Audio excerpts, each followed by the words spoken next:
La psychologie positive, c'est un courant qui croit au potentiel humain et plutôt que de rester orienté problème, on est plutôt orienté solution. De regarder qu'est-ce qui fonctionne, qu'est-ce qui va bien. L'éducation positive donc se base en fait sur ces principes-là. Regardons de quoi est capable l'enfant, quels sont ses talents, où sont ses facilités, qu'est-ce qu'il exprime à travers ses comportements. Pour ensuite, une fois qu'il est bien installé et il est dans une dynamique, une spirale positive, on va pouvoir aller explorer ce qui est difficile. AVS avec Philippe Robichon.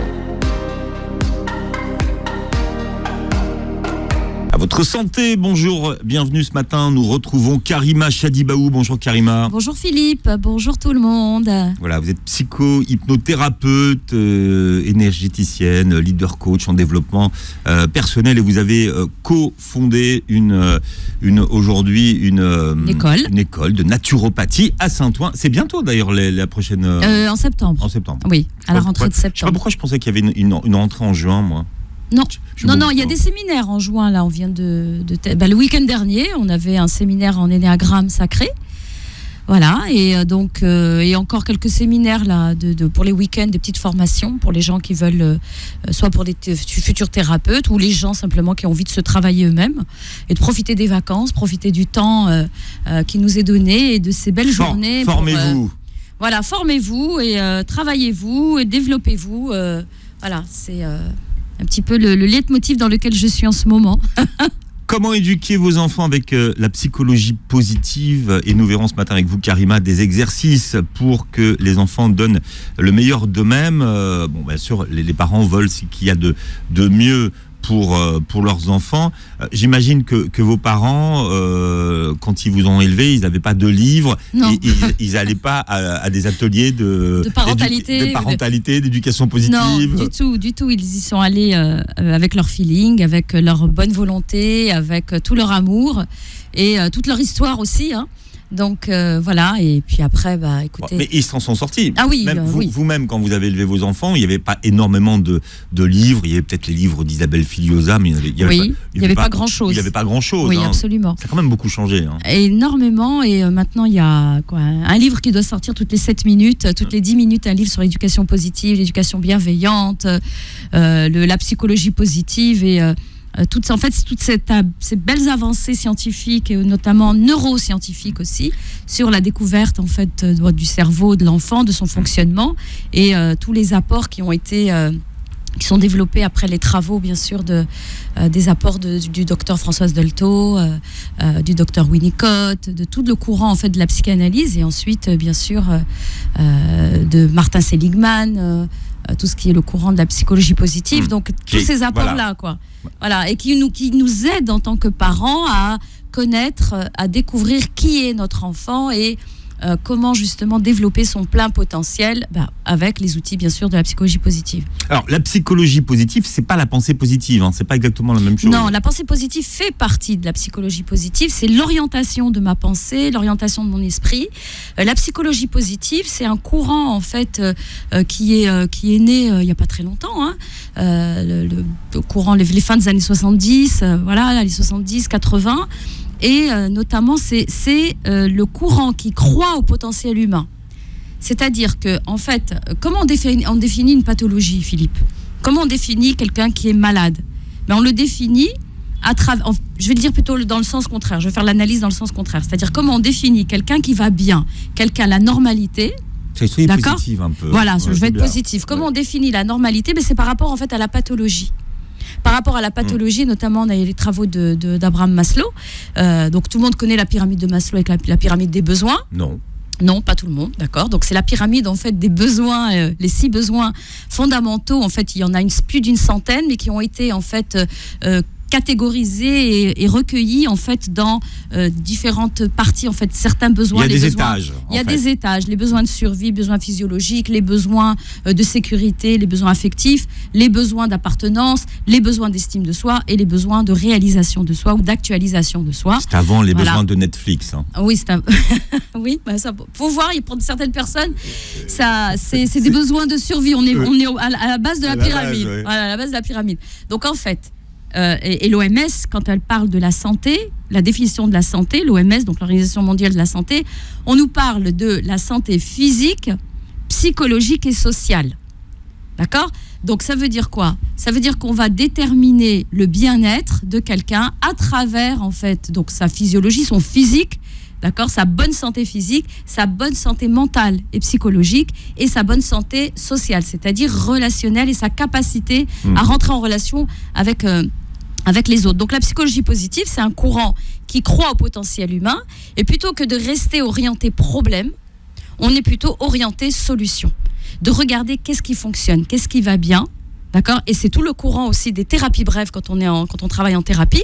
Les thérapies brèves, les TTC, les thérapies comportementales et cognitives, se basent en fait sur ce qu'arrive à faire déjà la personne, ce qu'elle réussit, d'accord ? Pour pouvoir s'appuyer sur cette réussite et enfin aller explorer ce qui pose problème, ce qui est le plus difficile. L'éducation positive, donc se base en fait sur ces principes-là regardons de quoi est capable l'enfant, quels sont ses talents, où sont ses facilités, qu'est-ce qu'il exprime à travers ses comportements, d'accord ? Pour ensuite aller explorer, une fois qu'il est bien installé et il est dans une dynamique, une spirale positive, on va pouvoir aller explorer ce qui est difficile, le comportement un peu récalcitrant, les désobéissances. Et quand je dis désobéissance, c'est-à-dire le fait qu'il ne coopère pas avec nous et qu'il ne collabore pas avec le parent. Parce qu'il y a tout un vocabulaire. Oui, quand j'ai convoqué nos parents, c'est-à-dire que la façon dont on a été élevé par nos parents, l'autorité était clairement exprimée, c'était le père, l'affection, l'amour, c'était la mère, aussi clairement exprimé, c'était la mère. Est-ce que finalement, on a perdu des repères fondamentaux ? Alors, je pense pas qu'on a perdu C'était clair, en fait, finalement. Oui, c'était clair. On n'y passait pas 3 heures. On n'y passait pas 3 heures, mais en même temps, quels étaient aussi les dégâts et les conséquences de ces postures-là ?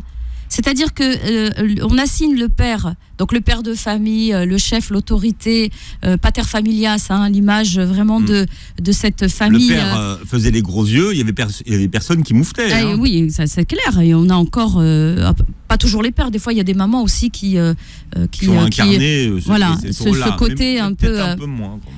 Un peu moins, peut-être aussi. Mais en fait, c'est pas qu'on a perdu les repères, on a besoin d'avoir des repères. Les repères, on en a besoin, d'accord ? On a besoin de savoir qui fait quoi, d'accord ? Au sein de la famille. Mais l'autorité, elle doit être partagée par le père et par la mère, par les deux. C'est les deux porteurs de l'autorité. Et quand on parle d'une autorité, je ne parle pas d'autoritarisme, je parle d'autorité, une autorité bienveillante, c'est-à-dire celle qui va poser un cadre sécurisant, parce que l'enfant a besoin de poser un cadre et des repères solides, qu'on soit dans l'éducation bienveillante ou pas, d'accord ? Donc, à un moment donné, à une période, donc les parents qui nous écoutent aujourd'hui doivent savoir qu'il n'y a pas très longtemps qu'on considère l'enfant comme étant une personne à part entière. On considérait avant l'enfant comme quoi ? Comme un tube digestif qu'on nourrit. Il a une bouche, il y a une entrée, il y a une sortie, il mange, il pleure, il dort. Et on doit lui changer ses couches, lui apprendre la propreté, lui apprendre à obéir, alors que c'est pas du tout ça. L'éducation, ce n'est pas ça.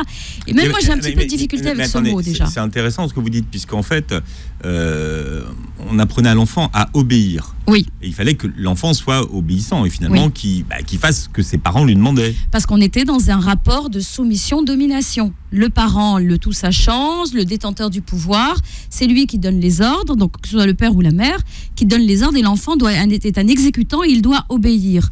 Alors que, en fait, on se rend compte que dans ce système éducatif-là, on développe en fait beaucoup de blessures chez l'enfant. On n'écoute pas la personnalité, on regarde pas qu'est-ce qui veut émerger de cette personnalité, qu'est-ce qu'elle a envie de faire. On brise des rêves, on brise beaucoup de choses, et donc finalement, l'enfant n'est pas respecté dans la personne, dans ce qu'il est et dans ce qu'il va devenir. Parce que moi, en tant que parent, je veux qu'il devienne.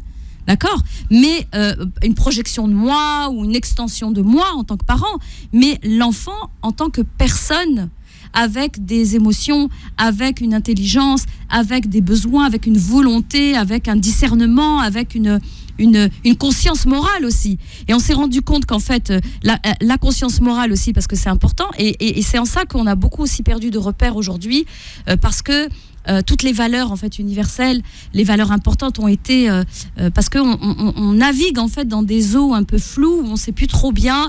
D'accord, je veux pas être autoritaire, mais est-ce que forcément je vais devenir laxiste avec mon enfant ? Quand je dis laxiste, c'est-à-dire tout permettre. ne pas poser de limites, ne pas poser de frontières, ne pas poser de cadre sécurisant, mais en même temps qu'il autorise, parce qu'on vit quand même en société. Et la bonne santé, c'est aussi ma capacité à être en relation avec l'autre, et ça se construit dans l'enfance. D'accord ? Alors, comment sont transposés les principes de la psychologie positive à cette éducation qu'on appelle également l'éducation positive? Alors, ces principes-là, ils sont connectés et reliés très très profondément. Donc, je l'ai dit tout à l'heure, au potentiel humain, croire en son enfant, en la confiance, en des valeurs qu'on incarne, des valeurs auxquelles on croit. Donc, ce sont des valeurs qui sont propres à chaque famille. Propres à chaque famille, exactement. Mais ces valeurs sont déclinées aussi comme des valeurs en fait universelles que l'on retrouve partout, quelle que soit notre culture, quelle que soit la société dans laquelle on vit, quelle que soit en fait notre communauté, j'ai envie de dire entre guillemets, d'appartenance. C'est des valeurs en fait qui s'expriment. Et maintenant, c'est comment on les met en place, comment on les transmet à nos enfants, tout en connaissant les différents stades du développement de l'enfant, son développement psycho-affectif et ses compétences psychosociales qui sont développées tout au long de son développement. Développé tout au long de son développement, j'utilise le même mot pour... Non, mais c'est bien. Mais ça va, oui. Donc...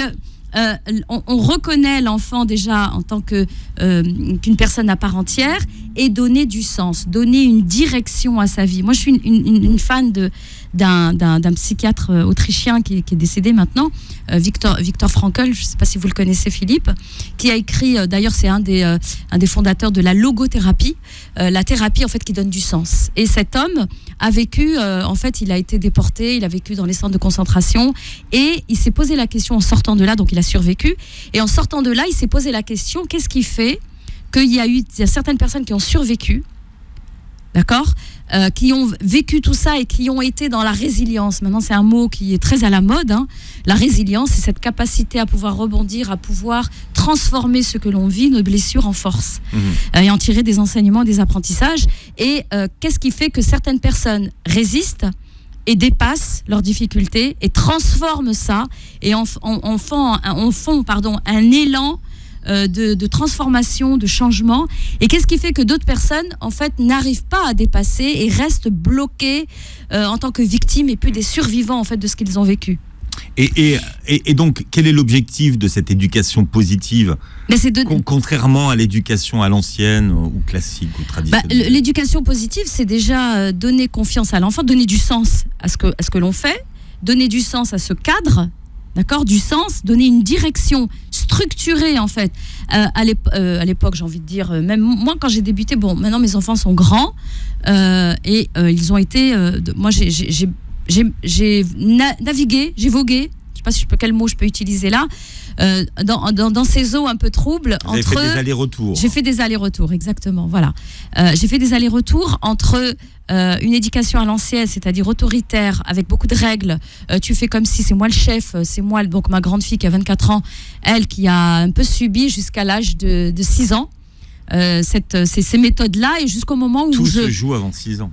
Oui, je suis pas d'accord, mais bon, avec cette formulation de Dr Dodson qui dit ça, je crois, Gordon. C'était une formulation qui a été en cours encore jusqu'à pas très longtemps. Il n'y a pas très longtemps, il y a encore beaucoup de parents qui croient à cette formule-là. Heureusement que tout se joue pas avant 6 ans, sinon ce serait grave, quoi. Donc, elle a subi jusqu'à 6 ans cette éducation qui était quand même assez autoritaire, avec des cadres de référence, son papa, moi, des règles de vie, et en même temps vraiment c'était donc j'ordonne et tu obéis, d'accord, et en même temps au fond de moi, au fond de mon cœur, j'avais quelque chose qui me disait c'est pas la bonne manière, c'est pas la bonne méthode, parce que tu passes à côté de quelque chose, tu découvres pas ta fille, tu ne la laisses pas explorer, en fait, faire des expériences. Pourquoi ? Parce que le parent est guidé par la peur que son enfant risque de se blesser, de faire, vous savez, surtout quand ils sont dans la phase exploratoire à l'âge de 2 ans, 3 ans, après la phase où ils posent beaucoup de questions et qu'on doit répondre à toutes leurs questions parce que l'enfant nous voit comme étant tout puissant et tout sachant. Donc cette période, je me disais non, c'est pas comme ça. Et puis je voyais surtout qu'il y avait, ma fille m'obéissait entre guillemets, ne collaborait pas. Elle l'obéissait en fait parce qu'elle se sentait, elle était menacée en fait. Si tu n'obéis pas, tu auras ça. D'accord ? Si tu ne fais pas ce que je te dis. Il y avait la sanction derrière. Mais c'était pas une sanction, c'était plutôt une punition. L'éducation positive parle plutôt de sanction. Alors, c'est quoi la différence entre punition et la sanction? Alors la punition, c'est beaucoup de psychologues parlent de la punition en disant que c'est le docteur Haim Ginott dit que c'est une distraction en fait. C'est-à-dire qu'en fait l'enfant n'apprend pas de son erreur et une punition n'est pas une conséquence de son acte. Conséquence, ça veut dire quoi? Ça veut dire qu'elle a un lien direct en rapport avec ce qu'il a fait comme erreur.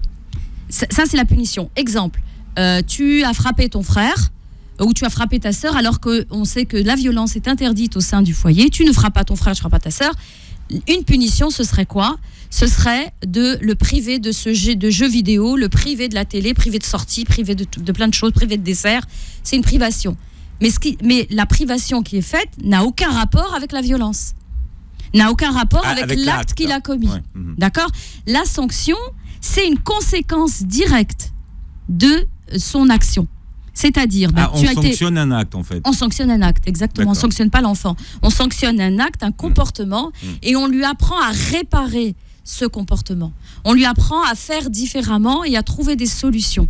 D'accord? Et notamment en psychologie positive et en éducation positive, on a une technique qui s'appelle le temps d'échange en famille, par exemple, où on va discuter de tout ça avec l'enfant pour trouver justement des solutions et des alternatives aux comportements indélicats, aux comportements inadaptés. Alors, quels sont les piliers, Karima, de l'éducation positive?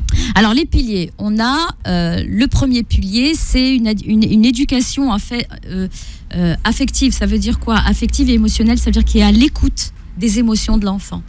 Les émotions, qu'elles soient positives ou négatives. Souvent, on les détermine comme ça, mais des émotions, c'est ni négatif ni positif. Les émotions, c'est des émotions. Des émotions. Voilà, c'est des messages, des mouvements, en fait, qui sont là pour nous donner des informations sur ce qui se passe et comment nous vivons les choses. Ça, c'est la première. Et donc, charge aux parents d'apporter une sécurité émotionnelle. Ça veut dire de valider, en fait, toutes les émotions qui traversent l'enfant. Ça, c'est un des principes fondamentaux de l'éducation positive et bienveillante, parce que si je n'écoute pas les émotions, surtout que l'enfant, jusqu'à l'âge de 7-8 ans, voire même jusqu'à 9 ans, c'est de l'émotion pure, hein, donc il s'exprime, et avec toutes ces fluctuations et toutes ces variations. Donc il faut connaître le langage des émotions. On a déjà fait une émission là-dessus, vous vous souvenez Philippe, sur le langage des émotions, comment les accueillir, les écouter, aider l'enfant à les canaliser.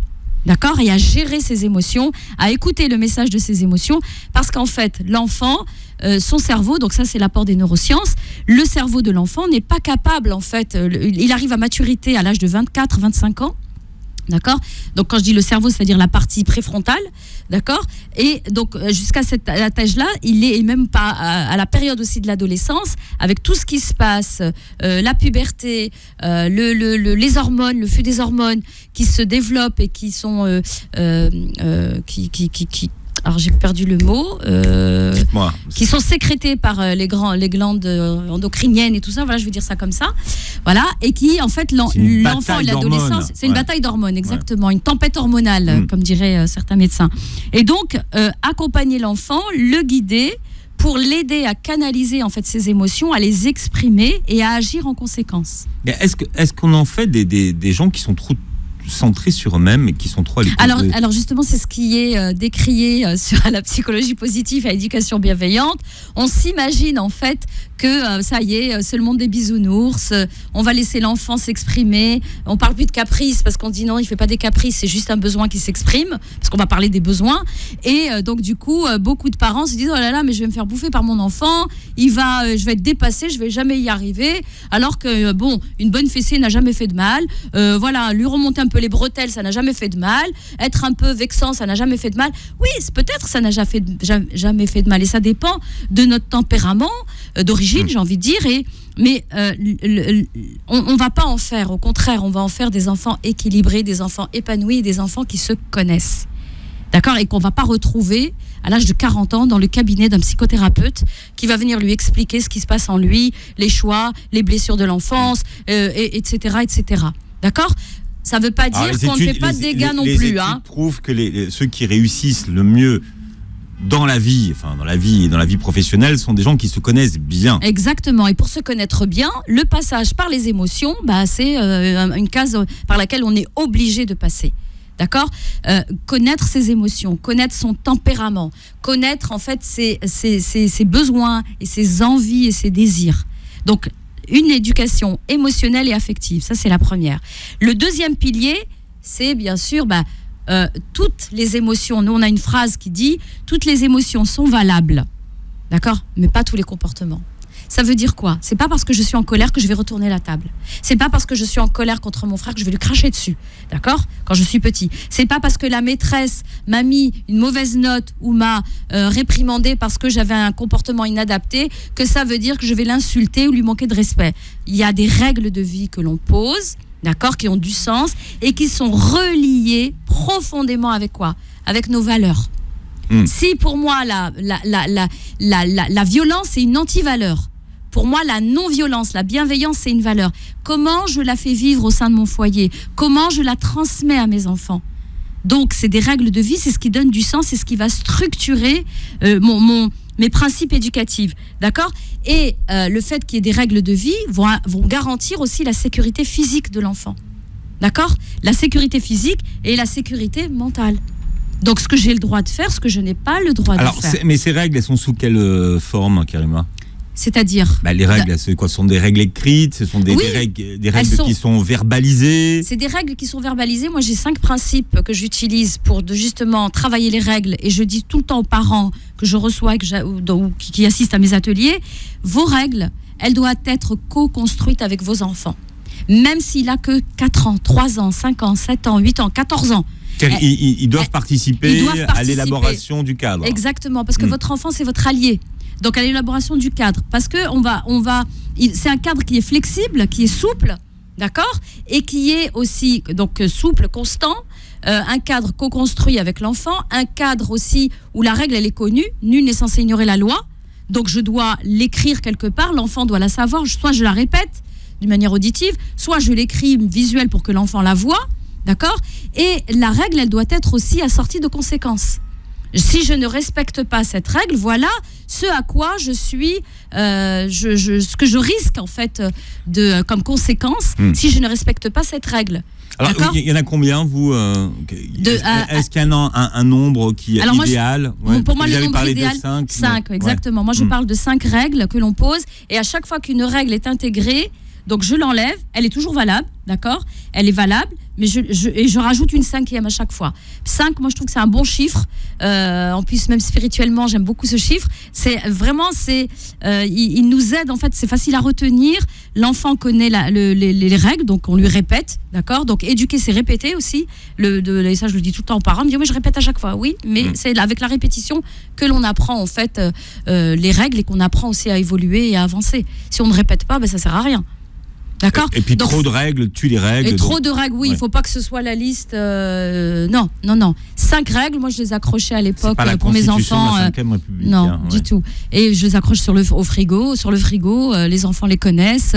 Et je faisais la même chose aussi avec mes enfants, ça marchait super bien. Je le conseille tout le temps aux parents et ça marche. Les monsieur bonhommes, là, au niveau des émotions, pour connaître aussi, on parlait du premier pilier, connaître son état et pour le découvrir, parce que moi je trouve que notre langage est très très pauvre émotionnellement. C'est-à-dire qu'on n'a pas beaucoup de mots pour exprimer la palette au niveau des émotions, elle n'est pas très riche, je trouve.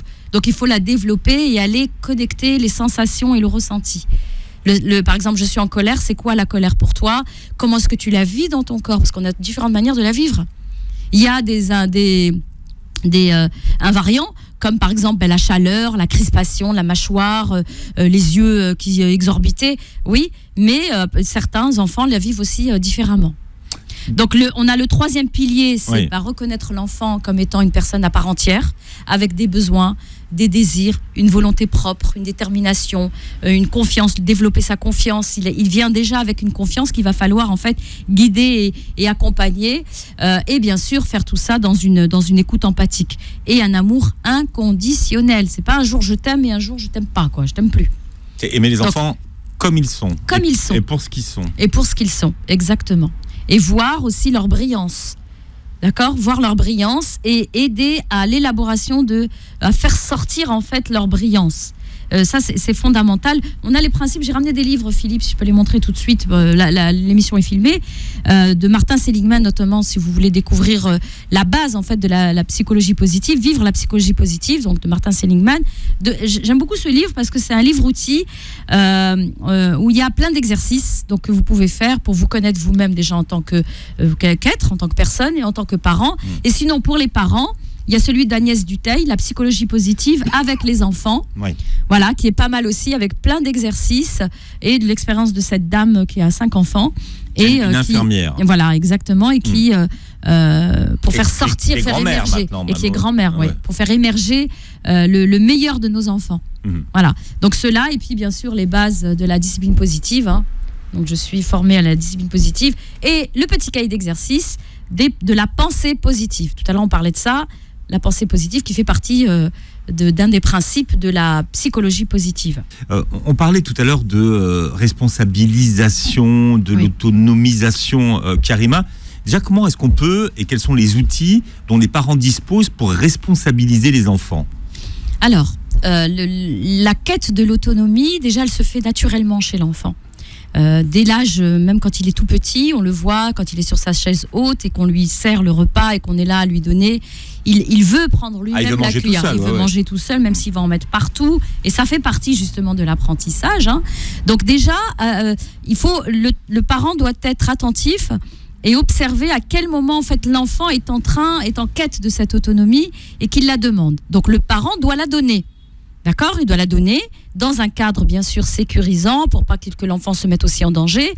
Par exemple aussi quand il commence à marcher à 4 pattes et à explorer l'appartement, on va pas lui dire non, ça tu touches pas. On adapte l'environnement à l'enfant pour qu'il développe justement cette autonomie. Ça, est-ce qu'il y avait vraiment besoin de psychologie positive, vous allez me dire ? Non, non, pas besoin. Mais on va dire que ça on le retrouvait déjà dans l'éducation traditionnelle. D'accord, mais ce qu'on va trouver dans l'éducation positive, c'est vraiment avoir cette vision, cet émerveillement en fait de l'enfant, dans cette curiosité de l'observer, de le regarder faire ses explorations, le regarder faire justement ses apprentissages.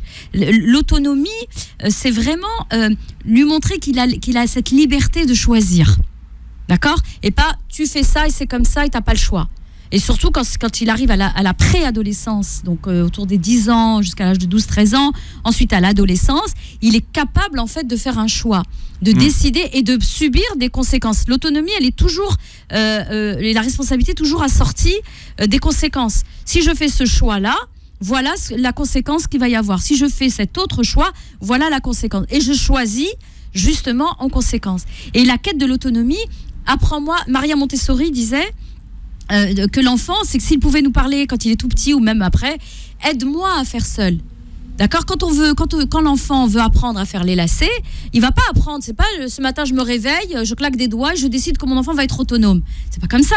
Ça s'apprend. Il y a des stratégies cognitives, comportementales à mettre en place pour accompagner l'enfant dans cette quête et dans cette acquisition de l'autonomie. D'accord ? Donc ça veut dire quoi ? Je vais mettre des objectifs, des sous-objectifs appropriés, réalistes et réalisables pour l'enfant, pour l'aider justement à atteindre. D'ailleurs, si vous avez un truc à partager avec nous et à toutes les mamans et papas qui nous écoutent, Karima, pour les enfants qui n'arrivent toujours pas à faire leur lacet, on est preneur. Oui, alors moi, il y a des parents qui démissionnent et qui achètent des chaussures à scratch. J'ai fait ça, et je me suis rendu compte, j'ai fait ça avec mon fils. Bon, maintenant il a 17 ans, les chaussures à scratch, je dis allez, c'est bon, on arrête la boucle, la grande boucle qui rentre dans la petite, machin, tout ça. J'ai essayé, j'ai raconté des histoires, ça n'a pas fonctionné. En fait, je me suis rendu compte après qu'il y avait une petite difficulté au niveau de la motricité fine, au niveau de la. Donc, les parents déjà vérifiez que votre enfant il n'ait pas une difficulté au niveau de la motricité fine, d'accord. Donc, dans ce cas-là, vous allez plus développer des exercices de dextérité pour développer. C'est pas de sa faute. Voilà.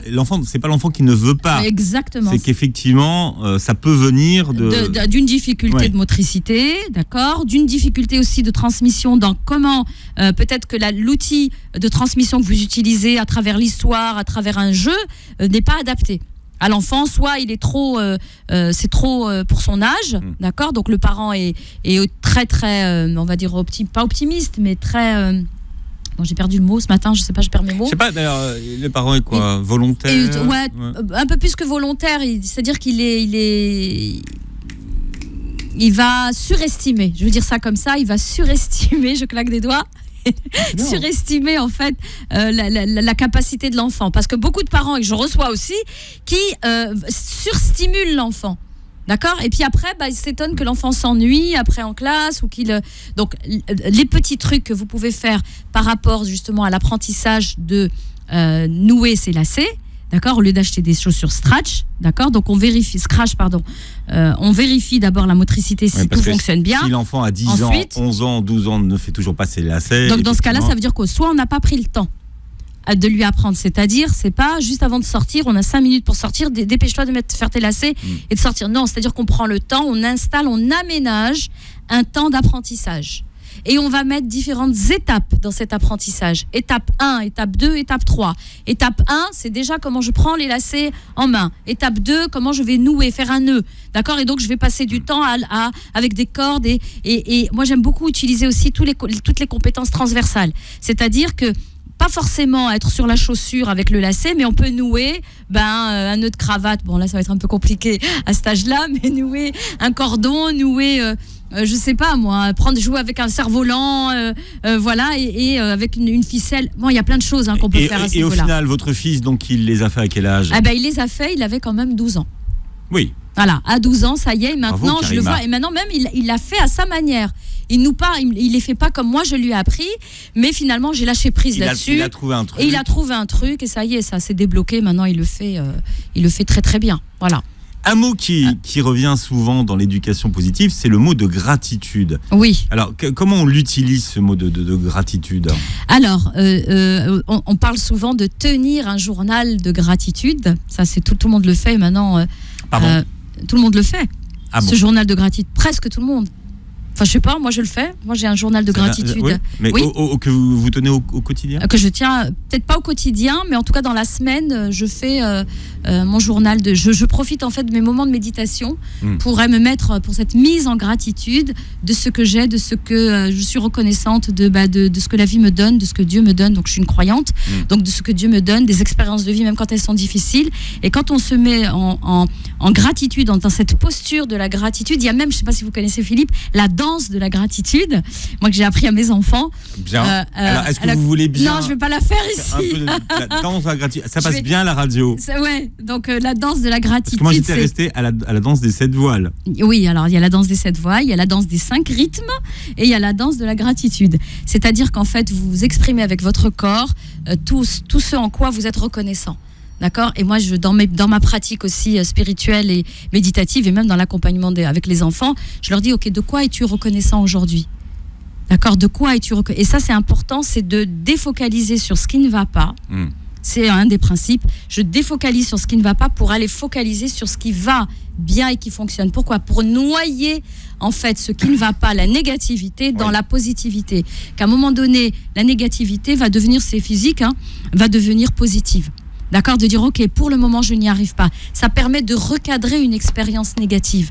Comment est-ce que je la recadre ? En disant je remercie Dieu. Après, si on est croyant ou pas, moi en tout cas c'est comme ça que je le formule. Aujourd'hui, je suis en gratitude de ça, j'ai pu me lever, j'ai réussi à sortir de mon lit, j'ai ouvert mes yeux, j'ai vu le ciel bleu, j'entends les oiseaux chanter dans mon jardin, je vois toute cette verdure, je remercie, je suis en bonne santé, tout va bien, voilà. Bon, il y a peut-être des petites choses, des petits cailloux dans la chaussure, voilà, des petites choses qui m'handicapent ou qui m'embêtent ou qui sont un obstacle, ok, mais pour le moment. D'accord. Et puis finalement, en gratitude, c'est juste un petit caillou, c'est pas un gros rocher. Mais ça, c'est quelque chose à faire avec les enfants. Oui, en fait, oui. Il faut instaurer des rituels de gratitude. De gratitude, oui, avec les enfants, dès le matin, quand ils se lèvent le matin, ok, de quoi es-tu content aujourd'hui ? Ah, j'ai bien dormi. J'ai bien dormi, j'ai pas fait de cauchemar cette nuit. Je suis content, maman, je te vois ce matin. Je suis content, je vais voir mes copains aujourd'hui à l'école et mes copines. Je vais leur montrer, je vais leur parler de ceci, je vais leur parler de cela. Donc ça, c'est important parce que justement, pourquoi on parle de ce journal de gratitude ? Pour pas faire des gens des victimes de leur vie. Ils sont passifs devant leur vie, ils subissent leur vie. Non.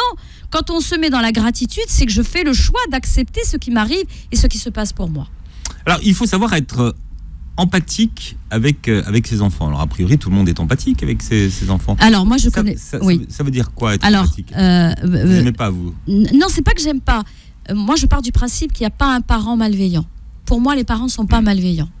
Donc, par opposition, s'il n'est pas malveillant, il est bienveillant. Moi, je dis que c'est juste une manière de s'y prendre. J'ai pas la bonne méthode. D'accord ? Par exemple, un parent qui va accompagner son enfant et qui veut le coacher dans un exercice pour sortir le meilleur de lui-même, pour qu'il puisse réussir. D'accord ? Le parent, des fois, moi je le dis souvent, je dis, c'est pas la question de l'empathie, c'est pas la question, ça va dire que vous êtes malveillant. Ça n'existe pas un parent malveillant. Ça n'existe pas. D'accord ? C'est seulement que vous n'avez pas la bonne méthode et que vous ne savez pas vous y prendre. Parce que peut-être que le langage qu'on vous a, avec lequel on a parlé avec vous, c'est le langage de la vexation, le langage de l'humiliation. D'accord ? Ça veut pas dire, c'est pas parce que j'utilise un langage d'humiliation que ça veut dire que je suis malveillant envers mon enfant. Et moi, c'est là où je mets le bémol. Surtout, vous savez, moi je suis une militante contre les violences ordinaires, les violences éducatives ordinaires. Je suis une militante, d'accord ? Mais à un moment donné, c'est pas parce que je parle mal à mon enfant ou que je lui ai vexé, parce que je veux faire sortir le meilleur de lui-même, comme quand on veut boire un jus de citron, on va presser le citron, d'accord ? On va le presser pour faire sortir le jus. Souvent, les parents font cette analogie et ils vont presser l'enfant pour faire sortir le meilleur. Avec certains enfants, ça marche, d'accord ? Avec d'autres enfants, ça ne marche pas. Parce que justement, on les maltraite malgré nous et sans intention en fait de maltraiter. Ce qu'ont fait certains professeurs, par exemple, sans le vouloir peut-être. Absolument. D'accord ? Donc tout ensuite, le monde a le souvenir, par exemple, d'avoir à s'exprimer devant toute une classe, de ne pas savoir sa leçon. Exactement. Et puis ça ne veut pas dire que je suis quelqu'un de mauvais. Oui. Donc c'est pour ça qu'on parle de développer l'empathie. L'empathie, c'est quoi ? C'est d'accueillir en fait ce qui se passe chez l'autre, de le comprendre. D'accord ? Beaucoup disent de se mettre à sa place. Non, je ne me mets pas à sa place. C'est-à-dire que j'ouvre mon cœur, j'ouvre mon esprit pour faire de la place à l'autre, pour l'accueillir tel qu'il est, sans jugement. D'accord ? Dans vraiment un accueil inconditionnel. Et sans imposer des solutions à son enfant. Exactement, parce que dans ce cas-là, on est dans le conseil, on n'est plus dans l'écoute empathique. L'écoute empathique, c'est quoi ? C'est faire la place aux émotions, faire la place au jugement que se fait l'enfant à propos de lui-même. Il n'a pas besoin du vôtre, il se maltraite déjà lui-même. Il a déjà un mauvais jugement sur lui-même. Faire la place à ça pour ensuite venir les déconstruire, les décortiquer et leur dire que finalement c'est juste une histoire que tu te racontes à propos de toi-même. Alors on fera une émission sur la gestion des conflits la semaine prochaine. Oui, absolument, la semaine prochaine. Karima. Mais j'aimerais que vous proposiez des exercices à faire en famille, par exemple, à ceux qui nous écoutent, peut-être. Oui, alors par exemple, il y a un exercice que j'aime beaucoup, c'est celui de l'accueil inconditionnel. C'est-à-dire que vous regardez votre enfant et vous allez faire, en fait, il y a 3 étapes dans cet exercice. Première étape, vous décrivez ce que vous voyez. C'est-à-dire c'est un exercice de reconnaissance. Quand je dis de reconnaissance, c'est-à-dire que je te vois. Vous savez, pourquoi est-ce qu'on fait le salut dans certaines familles, dans certaines tribus, dans certaines sociétés, quand on dit bonjour? Pourquoi on dit bonjour? Le bonjour, ça veut dire je te vois et je te souhaite le bonjour. Dans la culture arabo-musulmane, on dit le salam, je te donne la paix, je t'offre la paix. Dans une tribu africaine que j'ai lue récemment, vous savez ce qu'ils disent? Ils disent je te vois. Et c'est un exercice, moi je me suis inspirée de cet exercice qui dit je te vois. Et je t'accepte tel que tu es. Donc ça, c'est les parents qui sont face à leur enfant. Face à leur enfant, ils disent je te vois. Et dire donc je te vois, donc connecter avec le regard, ensuite connecter avec le cœur. D'accord? Donc il y a les yeux du physique, d'accord? Et les yeux du cœur. Je te vois, tu es ici, tu es présent. Je te vois. Deuxième étape, décrivez ce que vous voyez. Ce que je vois de toi, c'est ton sourire. Là, par exemple, moi, si je le fais avec vous, Philippe, ce que je vois de vous, Philippe, si je vais le faire, si vous me dites non, mais je vais le faire. Tranquille. Ce que je vois de vous, Philippe, c'est votre regard espiègle. Ce regard espiègle et taquin. Je vous suis des yeux, Karima, voilà. C'est pour ça. Donc c'est quelque chose que je vois et qui est vrai. C'est-à-dire qui est vérifiable aussi par vous. D'accord? Donc, décrire. Troisième étape, et ce que je vois, ce regard espiègle de vous, que je vois, Philippe, me plaît et je l'apprécie. Parce que quand je vois ce regard espiègle de vous, ça me renvoie à ma petite fille intérieure que je suis et ça m'en donne envie de vous taquiner aussi. Voilà. C'est-à-dire d'être authentique. Connexion. Exactement. Connexion donc avec le regard, connexion avec le cœur. Ce que je vois de toi, c'est ce que... et décrire donc ce que je vois, cette chose-là, décrire pour qu'elle soit vérifiable pour l'enfant. d'accord, pour qu'il puisse se dire dans sa tête, ah oui, ça c'est vrai. Et donc finalement, il va se complimenter tout seul. Il va s'encourager tout seul. 3e étape, j'apprécie ce que je vois de toi. Ça, c'est un petit exercice pour ouvrir à l'empathie, très facile. C'est un exercice de vous, donc il est perso celui-là. Ah oui, il est perso. Valider Karima Chadibaou. Oui, valider. Et puis, moi, c'est des trucs que j'utilise dans le coaching que je fais pour les parents, même pour les enfants ou même en thérapie. Vous savez, quand quelqu'un est vu, on lui dit, c'est comme si on lui donne l'autorisation d'exister. Et ça, c'est important. Je te vois et tu existes et tu as ta place. Tu es voulu ici. Tu es voulu. Donc, on va utiliser des exercices tous les jours d'appréciation. On va parler à son enfant pour développer la relation. Il y a plein de choses. Hein. Les gens peuvent regarder aussi sur Internet. Moi, j'aime beaucoup. Il y a une application que j'aime beaucoup qui s'appelle Pinterest. Voilà, et que je regarde. Il y a beaucoup de choses qui se font, des infographies. Qu'est-ce qu'il y a sur Pinterest ? Des infographies, en fait, sur justement la psychologie positive, sur les principes, sur comment accueillir son enfant, l'encourager dans la curiosité. Par exemple, un enfant qui fait un dessin, par exemple, plus l'encouragement que le compliment. Ça, c'est un outil aussi pour terminer avec ça. Quand il fait un dessin, au lieu de lui dire « Ah, il est beau ton dessin », parce que beau, c'est un jugement, on va plutôt décrire ce que l'on voit du dessin. « Ah, je vois, tu as fait une maison et cette maison me rappelle nos vacances d'enfance, ce soleil jaune avec un jaune éclatant. » Ah, et ensuite dire, bah oui, son dessin, il est beau. Mais on va donner les raisons pourquoi est-ce qu'il est beau. Pourquoi est-ce qu'il est beau ? Exactement. Bien, vous pouvez c'est vraiment une posture, Philippe, une posture, vraiment. Alors, vous pouvez réécouter cette émission sur beurrefm.net en podcast, Karima. Oui. Et vous pourrez voir la vidéo de l'émission sur notre chaîne YouTube. Donc, je vous l'ai dit, la semaine prochaine, rendez-vous pour une émission où on parlera de la gestion des conflits. Parce que dans la famille, qu'est-ce qui prend le plus d'énergie ? C'est les bagarres, les conflits entre les enfants et le parent-enfant, les deux. Voilà, vous revenez avec votre enfant intérieur. Oui, mercredi prochain. Karima, plaisir. merci d'avoir été avec nous et passez une très belle journée santé sur Beurre FM.